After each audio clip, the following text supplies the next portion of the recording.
मैं शिषपाल राम तादनिया जो आज इंग्लिश का ग्रामर का पॉइंट है उसके अंदर जो टेंस चलते हैं उसके बारे में जानकारी देने जा रहा हूँ इस वीडियो के माध्यम से। इसलिए सभी प्यारे बच्चे हैं, मेरे इस वीडियो को फर्स्ट से लेकर के लास्ट तक है वो जरूर देखें, समझें, और कोई चीज़ अगर समझ में नहीं आ रही है, नहीं आती हो तो उसको आप कमेंट में जरूर करना। तो देखो बच्चों, इंग्लिश के अंदर जो ग्रामर है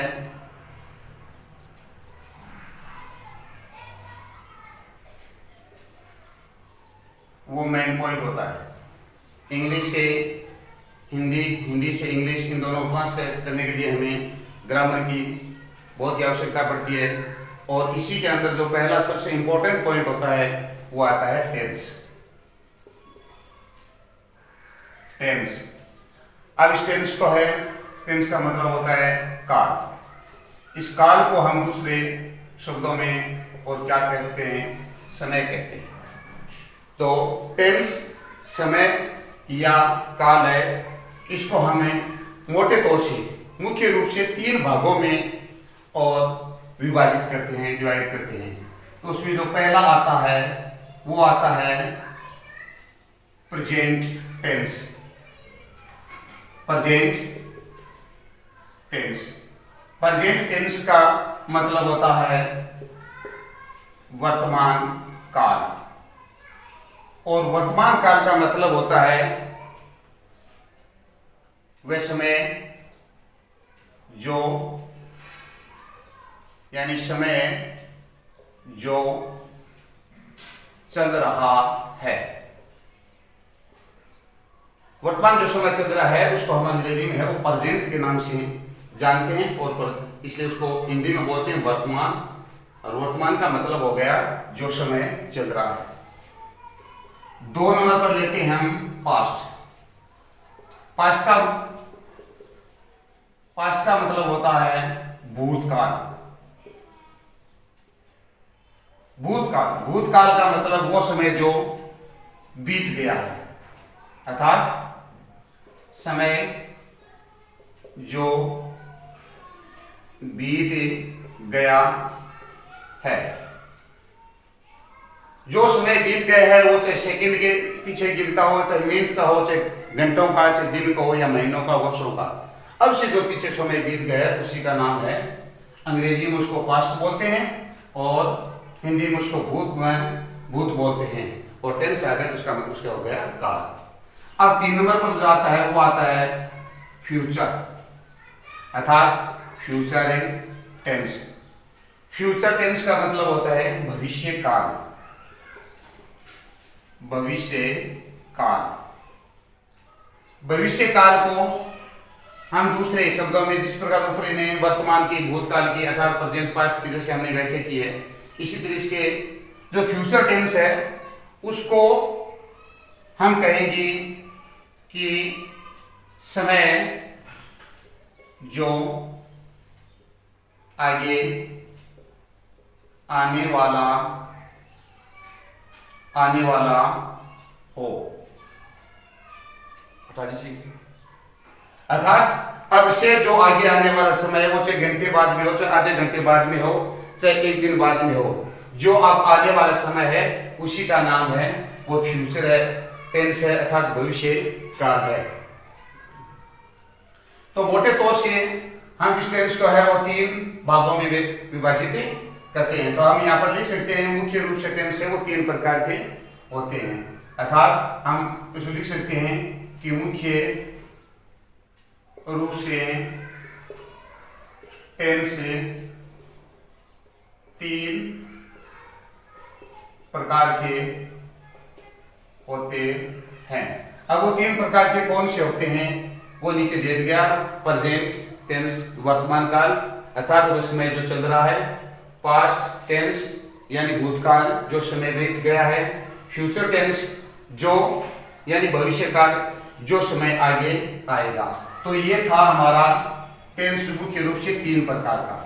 अब इसे आगे चलते हैं तो इसके जो 3 प्रकार के जो भाग हैं इन प्रत्येक टेंस के है वो 3 प्रकार के दिए हुए प्लस इनके 4-4 भाग होते हैं।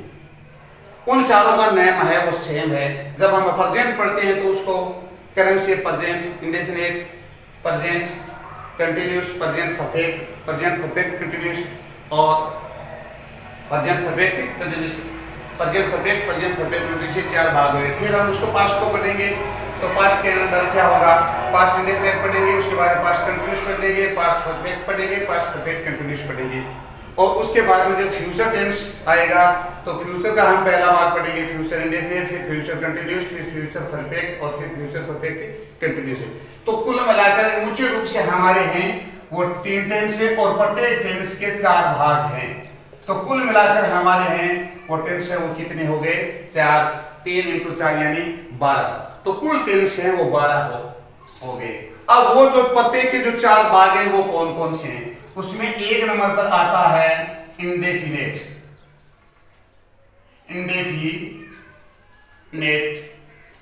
टेंस। पहला जो भाग है उसका नाम है इंडेफिनेट। उसके बाद ये दूसरा है उसको आप कहते हैं हमें कंटिन्यूस। दूसरा जो भाग है उसका नाम है कंटिन्यूस। और जो 3 नंबर पर आता है उसका नाम है परफेक्ट।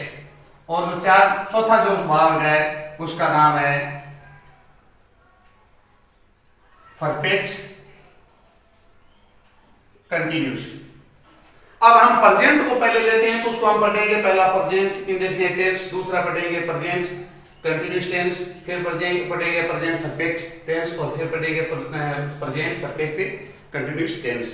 तो इस प्रकार के प्रेजेंट के 4 हैं वो पूरे होते हैं। इसी प्रकार फिर दूसरा आता है पास्ट, तो उसमें हम पढ़ेंगे past indefinite, past continuous, past perfect और पास्ट परफेक्ट कंटिन्यूस। फिर 3 नंबर पर हमारा जो मुख्य टेंस है वो आता है फ्यूचर। तो फ्यूचर में हम क्या पढ़ेंगे, future indefinite, future continuous, future perfect और फ्यूचर परफेक्ट कंटिन्यूस। तो कुल मिलाकर इस तरह से हमारे 12 टेंस हो गए। ये जो इंडेफिनिट टेंस है उसका दूसरा नाम है, उसको हम सिंपल के नाम से भी जानते हैं, साधारण।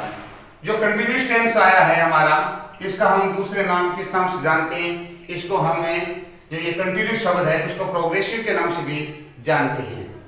तो इंडेफिनिट में साधारण चीज आ गई, कंटिन्यूस है उसमें कार्य है वो जारी है, वो प्रेजेंट में है तो वर्तमान में जारी है, पास्ट में है तो भूतकाल में जारी था और फ्यूचर में आया तो ये फ्यूचर में भी जारी रहेगा।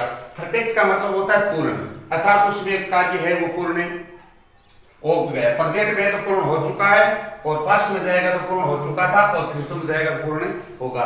तो इस प्रकार ये प्रत्येक टेंस के जो 4 भाग हैं उन चारों भागों के नाम है इंडेफिनिट, कंटिन्यूस, परफेक्ट और परफेक्ट कंटिन्यूस। तो ये कुल मिलाकर के और हमारे 12 जो टेंस हैं वो हो गए। अब हम प्रत्येक टेंस के अंदर कितनी चीजें पढ़ेंगे। नंबर पहला आता है पहचान। हम पहले चीज है वो पढ़ेंगे पहचान, कि हम कैसे पहचान, हिंदी के वाक्य की कैसे पहचान करें कि ये टेंस है वो प्रेजेंट है। तो उसकी हमें पहचान अगर याद होती है और हमारे पास अगर हमारे आगे कोई हिंदी का एक वाक्य आता है तो हम उसकी तुरंत पहचान कर लेते हैं कि ये वाक्य है ये प्रेजेंट इंडेफिनिट का है। वो कैसे कर लेते हैं, तो यहाँ पर मैं एक टेंस में आपको इसकी विस्तृत है वो पहचान बताता हूं। आगे क्लासों के अंदर क्या है, समय की और लिखने की समय कमी होने की वजह से उसको थोड़ा संक्षिप्त लिखा जाता है, लेकिन इस वीडियो में मैं आपको है तो इसकी शैली है वो पूरी लिखाता हूं। तो हम पहचान में क्या लिखते हैं कि जिस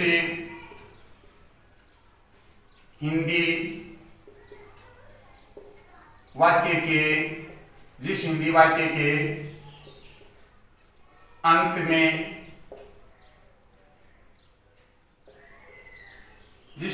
के अंत में ता है, ती है, ते है, ता हूं आदि शब्द आते हैं, वह वाक्य प्रेजेंट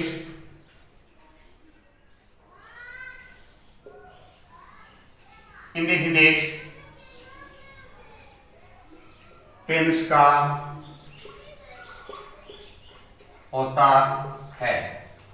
तो ये प्रेजेंट इंडेफिनिट की एक पहचान हो गई कि जिस हिंदी वाक्य के अंत में ता है, ती है, ते है, ताहूं आदि शब्द आते हैं वह वाक्य प्रेजेंट इंडेफिनिट टेंस का होता है। जैसे एक बच्चे ने एक वाक्य देख लिया कि या किसी ने बोर्ड पे डाल दिया कि राम खाना खाता है। अब बच्चे से पूछा जाए कि बताओ ये कौन सा टेंस है, तो अगर बच्चे को ये पहचान याद है कि हिंदी वाक्य जिस हिंदी वाक्य के अंत में ता है, ती है, ते है, ताहूं आदि शब्द आता है तो वाक्य प्रेजेंट इंडेफिनिट है। तो बच्चे देखे राम आम खाता है, इसमें ता है आ रहा है तो बच्चा है वो बता देगा कि ये प्रेजेंट इंडेफिनिट टेंस का वाक्य है। पूछा जाए उसे कि कैसे है तो कहेगा कि इसकी पहचान के अंत में ता शब्द आ रहा है। तो ये पहचान शब्द इसकी पहचान हो गई। तो इसको अगर हम संक्षिप्त में पढ़ेंगे तो पहचान में आगे जाकर हम ये पढ़ेंगे कि पहचान के शब्द इसमें पहचान ये वो हम इतने जैसे कंटिन्यूस की हम बात करें तो रहा है, रही है, रहे हैं, रहा हूं आदि शब्द आते हैं। जिस हिंदी वाक्य के अंत में इन शब्दों को इसको इस लाइन में हम थोड़ा शॉर्ट कर लेंगे। उसके बाद अब पहले ये आ गई पहचान। अब इसके 2 नंबर पर आता है नियम। टेंस में 2 नंबर पर पहले पर पहचान, 2 नंबर पर हम पढ़ते हैं नियम। नियम के अंतर्गत क्या होता है कि इस टेंस की क्या सहायक क्रिया होगी, इस टेंस में क्या मुख्य क्रिया होगी, इस टेंस में कर्ता पहले आएगा, क्रिया पहले आएगी, सहायक क्रिया पहले आएगी, कर्म पहले आएगा।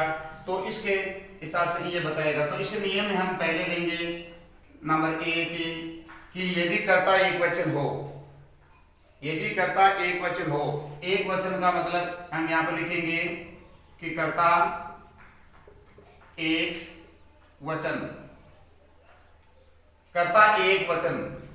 अब एक वचन के मैं कुछ शब्द है यहां पर लिख देता हूं ताकि ज्यादा समझ में आ जाए। जैसे ही है, जैसे शी है, जैसे इट है, और जैसे किसी का नेम है, या फिर सिंगुलर है, नाउन का कोई शब्द हो। कर्ता एक वचन में क्या हुआ, ही आया, शी आया, इट आया, किसी का नेम आया, या सिंगुलर एक वचन अर्थात सिंगुलर का मतलब एक वचन, नाउन का मतलब संज्ञा, संज्ञा का एक वचन का जो शब्द है ये सभी क्या आते हैं, एक वचन आते हैं। तो नियम है प्रेजेंट इंडेफिनिट के में यदि कर्ता एक वचन हो तो जो मुख्य क्रिया है हमारी जिसको हम बोलते हैं हेड वर्ब, जो हेड वर्ब है मुख्य क्रिया है उसके अंदर एस या ईएस लगाते हैं। मुख्य क्रिया में हेड वर्ब में एस या ईएस लगा दो। कब, जब हमारा कर्ता वाक्य का कर्ता एक वचन हो तो उसमें एस या ईएस लगा दो। फिर दूसरा नियम आता है कि यदि हमारा कर्ता, यदि कर्ता बहुवचन, बहुवचन हो, बहुवचन के भी मैं कुछ शब्द लिख देता हूं जैसे दे है, यू है, वी है, आई है, और उसके बाद में जैसे प्लुरल नाउन ये हैं। यदि प्लुरल नाउन है तो इसमें जो वर्ब है हेड वर्ब है उसकी सिर्फ और सिर्फ फर्स्ट फॉर्म आएगी, इसमें न एस लगेगा न ईएस लगेगा। तो सीधा सा नियम हो गया, जब हमारा कर्ता एक वचन he, she, it, name singular noun है तो उस मुख्य क्रिया में एस या ईएस लगा देते हैं। और जब हमारा कर्ता, यदि कर्ता उस वाक्य का बहुवचन है जैसे दे है, यू है, वी है, आई है, या जैसे प्लुरल नाउन है तो उसकी जो मुख्य क्रिया है उसको हम फर्स्ट फॉर्म है वो लगाएंगे। अब यहाँ पर थोड़ा सा इसको आगे बढ़े हम ये समझते हैं कि एस एक वचन है तो उसमें एस लगेगा या ईएस लगेगा। यहाँ पर बच्चे थोड़े कंफ्यूज हो जाते हैं कि ये तो एक वचन है ही है, लेकिन अब ही जो मुख्य वर्ब आई है उसमें मैं एस लगाऊं या ईएस लगाऊं, यहाँ पर वो कंफ्यूज हो जाता है। तो उसके लिए मैं थोड़ा सा यहाँ पर हिंट देता हूं कि वर्ब, वर्ब का जो शब्द है, क्रिया का जो शब्द है उसका यदि अंतिम अक्षर, उसका यदि अंतिम अक्षर है वो एस है, डबल एस है, एस एच है, सी एच है, ओ है या एक्स है,